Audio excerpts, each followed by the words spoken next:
Welcome to Smiles Television Talk Show. We have a different broadcast for you today. We're doing something called the Circle of Thought. That's right, we're going to be talking about some tough issues, and we have some gentlemen here who are going to bring some insights that you really want to hear. Remember that Jesus Christ was born of a virgin.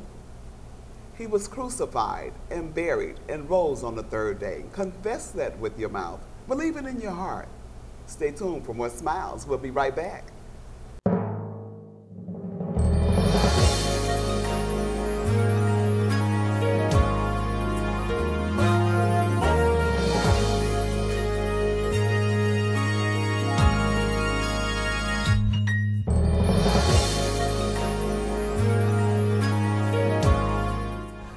Welcome back to Smiles.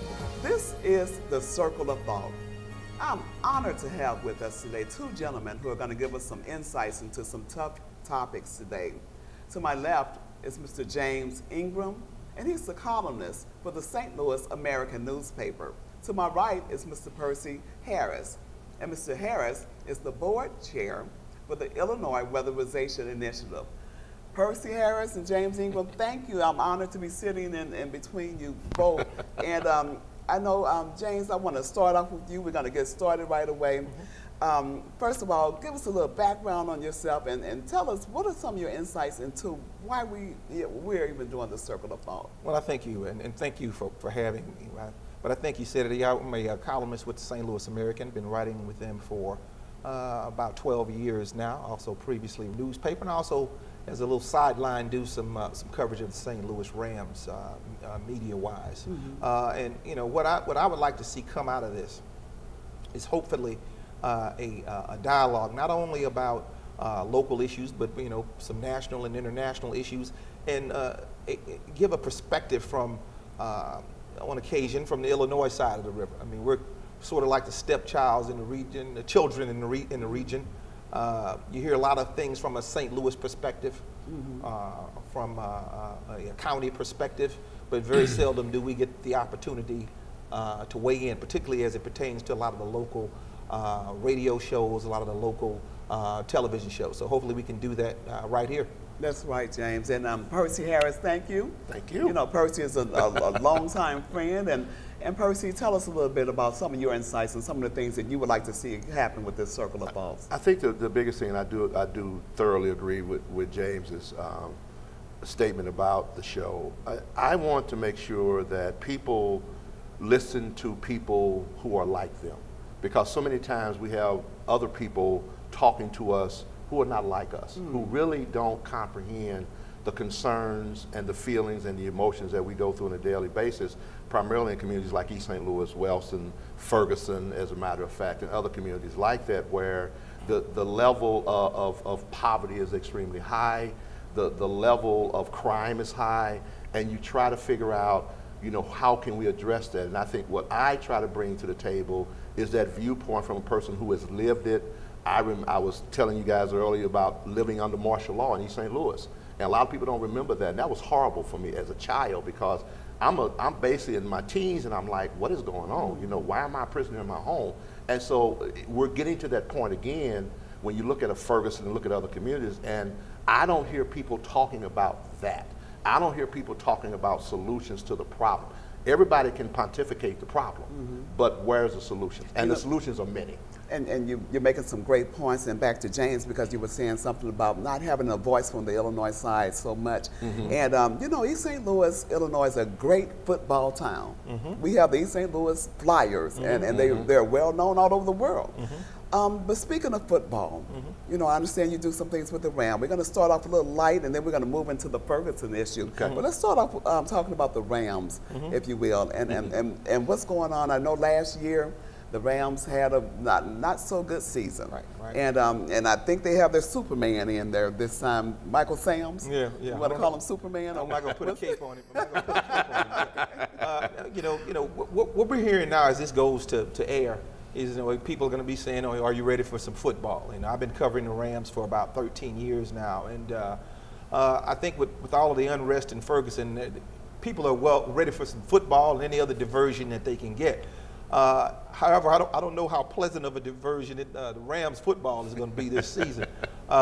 We got the $50 million man, Sam Bradford, the quarterback out of Oklahoma, University of Oklahoma, and he's only had in the time that he's been there one good season, and unfortunately he was knocked out of the preseason game against Cleveland, and he re-injured his ACL, so he's done for the season. So we're going to have to go with the backup quarterback, Sean Hill, and I don't know that it's going to be a very promising season.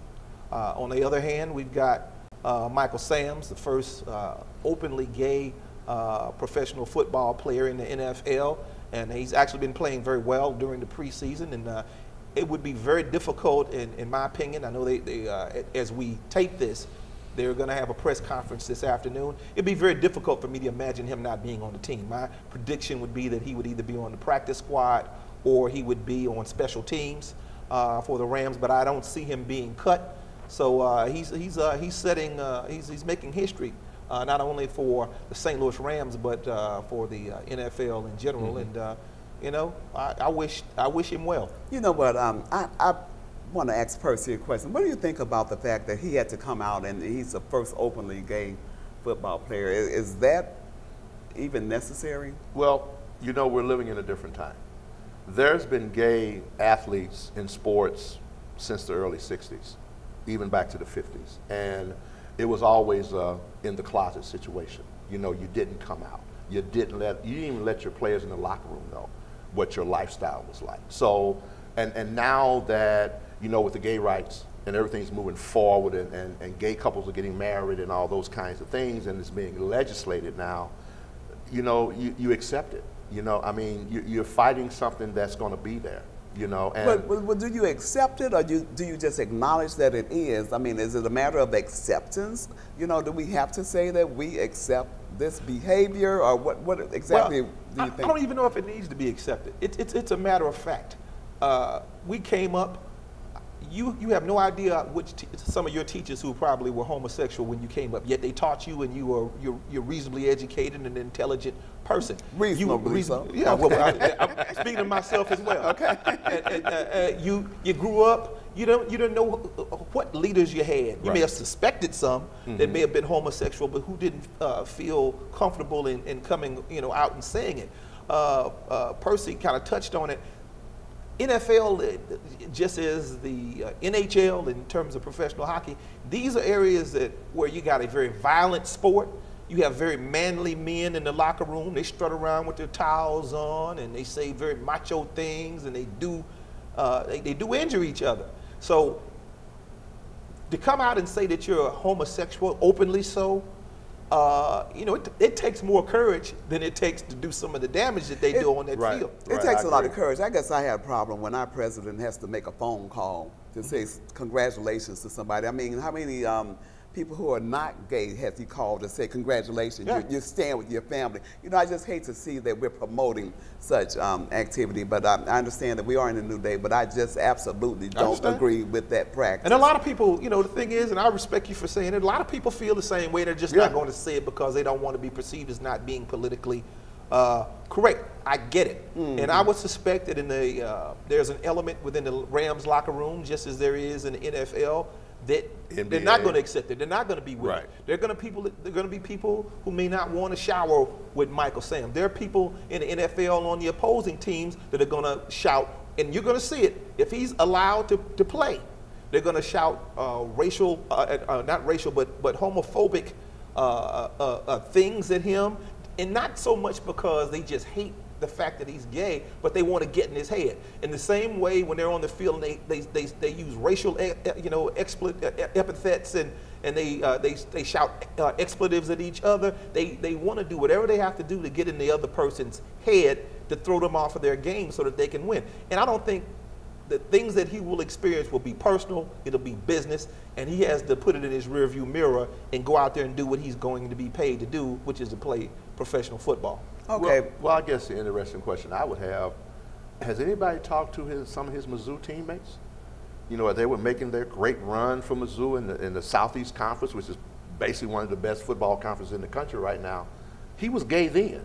He just did not start being gay. Okay. Has anybody talked to those guys?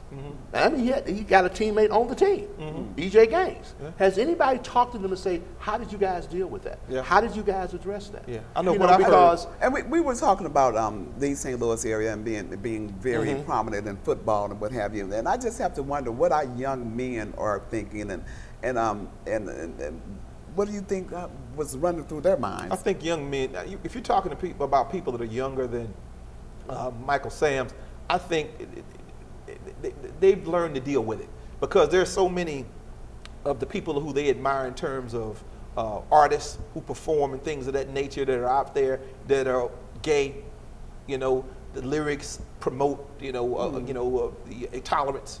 That they're not where people that are 30 and 40 and 50 and 60 are. And they're more accepting of it. So I think you're going to see 20 years down the line where this will be a non-issue. Well, I have a question, and is that an erosion of our culture, looking at it like that? I mean, because, you know, if everybody turns gay, there are no more children that are going to be born. Well, 40 years ago, and some people would argue right to this day, there's a lack of acceptance of us as African Americans.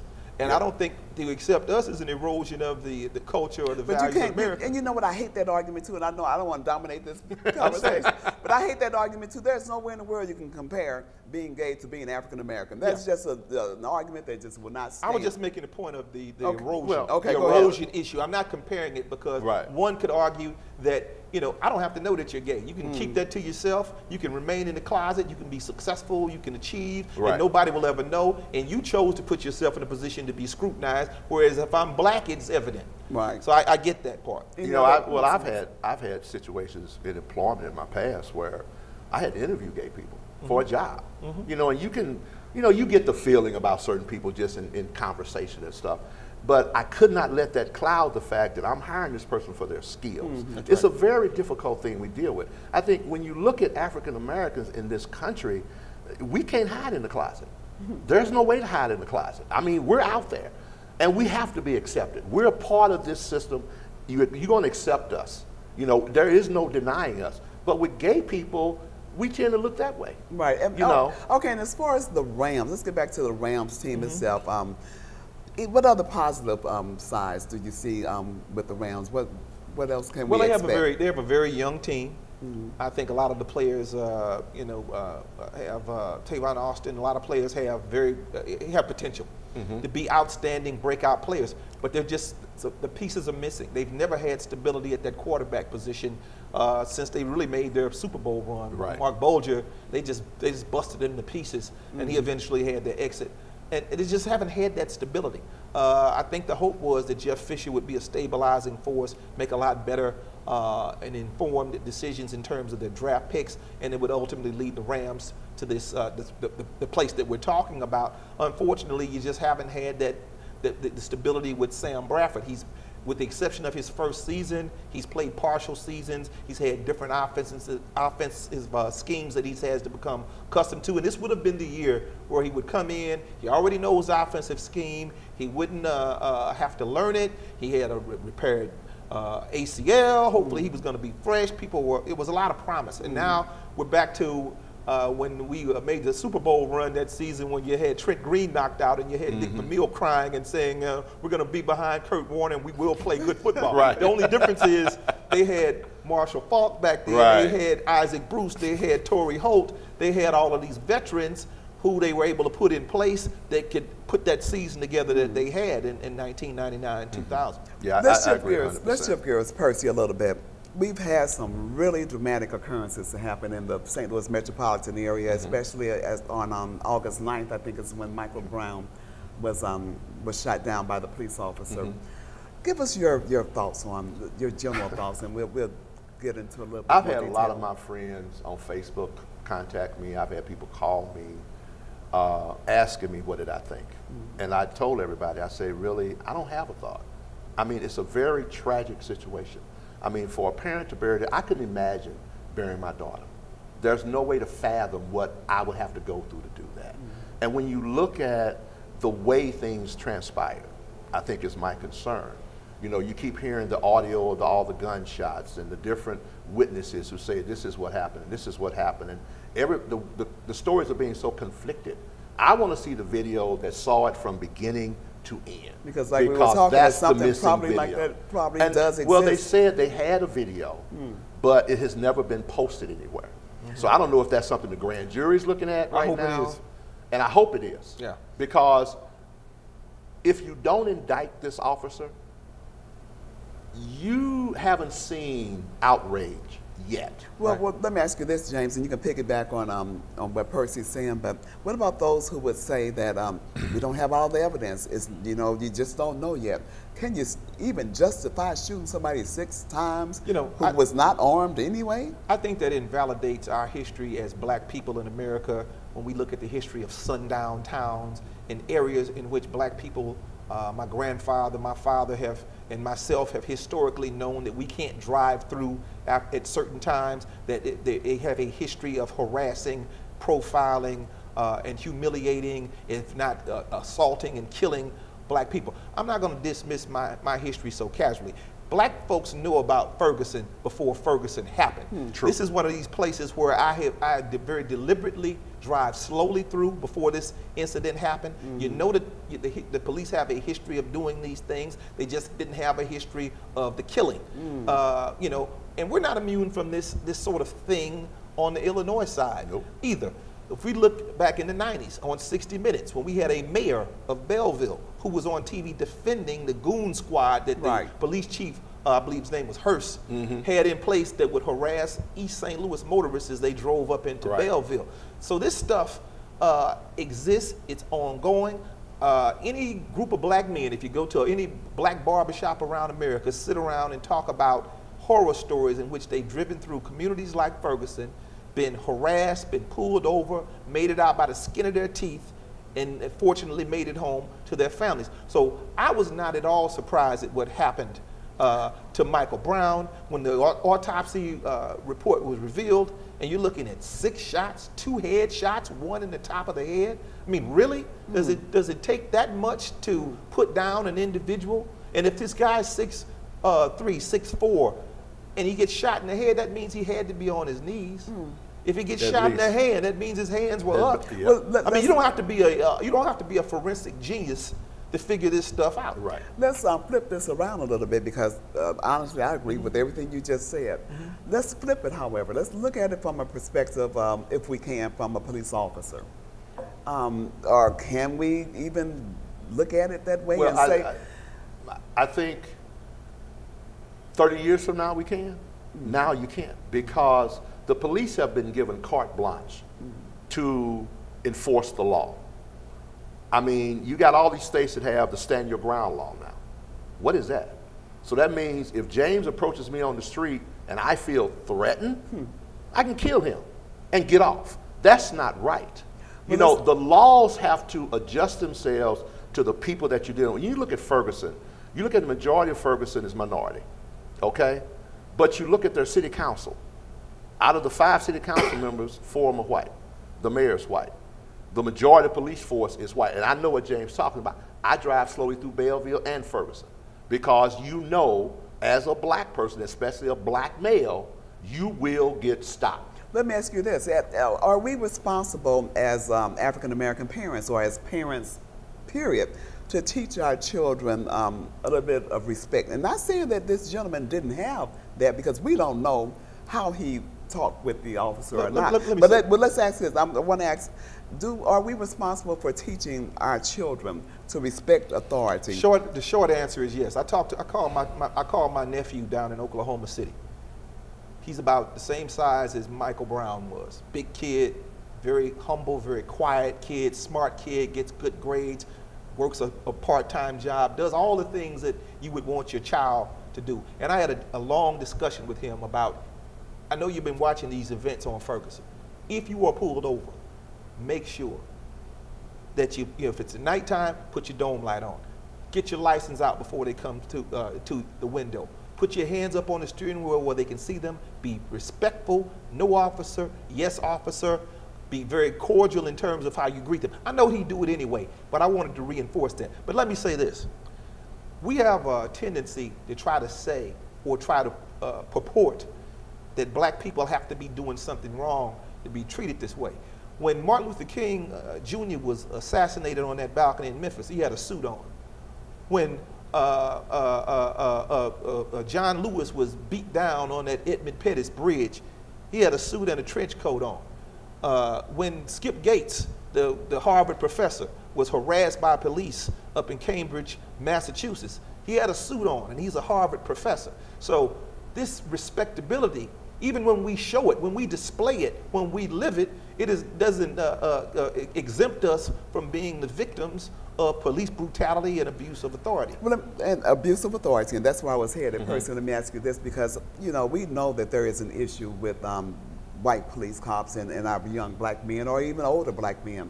But let's look at this thing in another light, as a matter of abuse of authority, period. Okay. Because there's abuse of authority across the board. What are some of your thoughts on that? Well, I think what happens, and I hate to keep using Ferguson, but that's what everybody's thinking about right now. When you look at the majority of the police force is white, and the majority of the community is black, that's a red flag where I come from. That tells me you all better be careful, okay? Because, and come to find out, some of those officers, ironically, came from the Jennings Police Department that was disbanded by the mayor for the level of harassment they were doing in Jennings. And so Ferguson, go hire these guys. What's wrong with that picture? And see, the problem that I have with all of this is that when is it that the police are supposed to honestly protect and serve? I see that on every police car across the country. But you're not protecting and serving. You're harassing.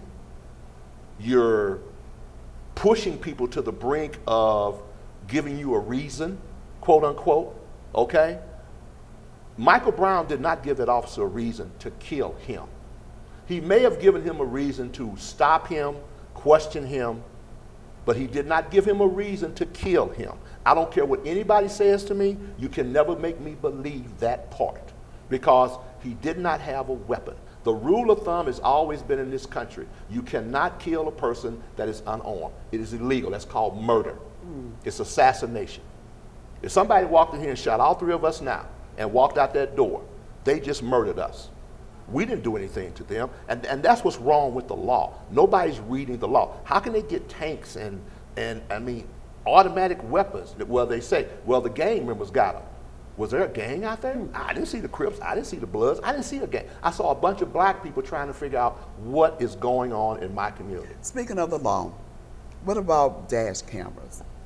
Is that what they're called? What about cameras that the policeman can have that could have taped this whole thing?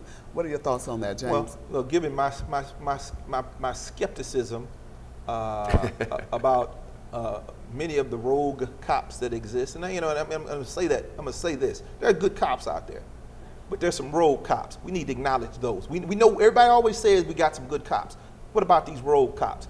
Those are the ones that are being protected by the so-called good cops. There's this blue code of silence in which the bad cops are protected by the good cops. They should out them and say, we don't want you in our brotherhood. You make us look bad. Right. They don't do it. So to the extent that they protect them, I don't see them being willing or advocating for the dash cams and the body cams that they're talking about using, because what that would do is that would eliminate this whole aspect of them getting into a room like this and saying, okay, what happened?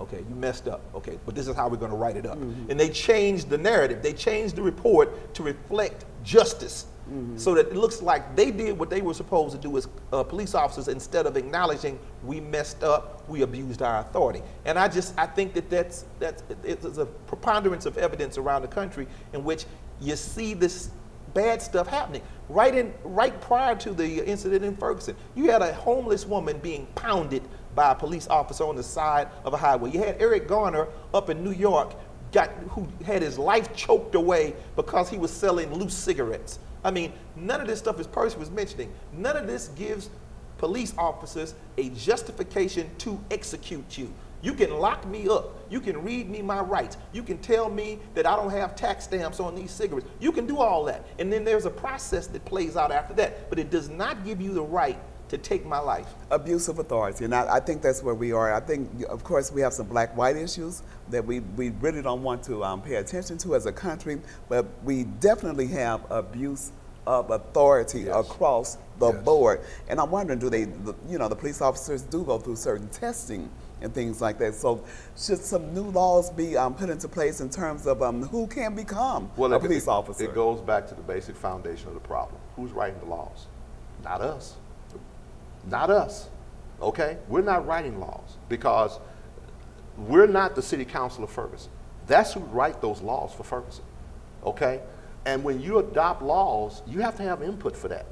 You know, and that's why in this country we fuss about the federal government all the time, and some of the laws they write don't make sense. Then we fuss about the state government. When you look at the situations that we have, and I go back to Stand Your Ground because that still bothers me that a young kid lost his life over that little piece of a law. Okay? Wasn't doing anything wrong. Had a soda in the bag of Skittles. Yeah, you could probably throw the soda upside somebody's head, make it cut them. But you can't hurt them, okay? We as a people, if we don't start to understand the value and the power of our vote, because this is how you change leadership, is with your vote. You can't change it walking down the street. I'm sorry, it don't work. You have to go to the polls. And you have to go to the polls in the kind of numbers that people went to the polls to elect President Obama the first time. That was unprecedented. We haven't seen it since. And in these small communities, we have to have that. We have talk shows like this. We go back and forth. Everybody has ideas. What can we really do to effect a change more than talk? Well, one piece of it that he just mentioned, let me just touch on this Stand Your Ground.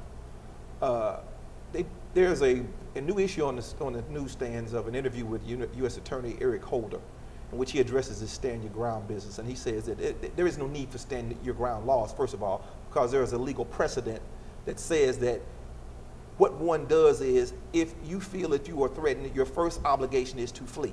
If you flee and you are pursued and you are put in that position, then you have a right to defend yourself. So in terms of solutions, Percy hit on one in terms of participating in the voting process.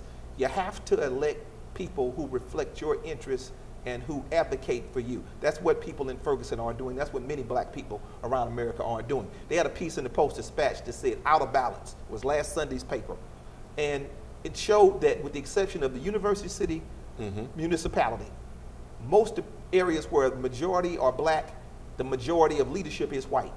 And it's because they don't register, they don't vote. If you vote, you elect the people that you want to have represent you, you get them in there, then you show up at these meetings and you hold them accountable. So accountability is the second piece of this. You can't just elect people and then don't participate in the process, show up for the meetings, and ask them, you know, why you are not doing what I elected you to do. That's what we're missing on. Secondly, thirdly, there's an educational piece to this. We got to educate our children and our community so that they do vote properly, so that they do get the education that they need to have, the jobs that they need to have, so they can come up out of the situations that they're in. So it has to be attacked in a variety of ways, not just in one way. Okay, Percy, you want to wrap up a little bit? Well, I totally agree with all 3 points that James made, and I've always been an advocate for education. I think part of the problem is we don't push our kids to pursue education. I studied civics in school, and it taught me how government works. And if you don't know how government works, yeah, government can do what they want to do because you don't know how it works. You don't know how the voting process. You don't understand the difference in what a referendum is and those kinds of things. I liken it to the fact when we tried to get rid of city manager form of government in East St. Louis. This is how the line read. If you want to retain the city manager form of government, you either vote yes or no. So people voted yes instead of voting no. But nobody educated them on vote no. Right, I understand. Okay. Or what the word retain means. There you go. We're coming we're coming down to the wire, and I do want to share that just recently Tracy Martin, the father of Trayvon Martin, was in town, and he has an initiative called the Trayvon Martin Circle of Fathers. And that initiative is to more or less turn the fathers to the sons and bring families together. I would say that in conclusion, I think it starts at home. Yeah. I think it starts, I mean, even for the white police cop to the black child at home, it starts at home with our fathers. We're gonna have to wrap up right here. I wanna thank Percy Harris, who's the board chair for the Illinois Weatherization Initiative in Illinois. and Mr. James Ingram, columnist for the St. Louis American newspaper. We're going to be doing the Circle of Thought quite frequently, and our circle will increase, but right now, it is what it is. I want to thank you for tuning in to Smiles Television Talk Show. Remember, only what you do for Christ will last, and keep smiling. You look better when you smile.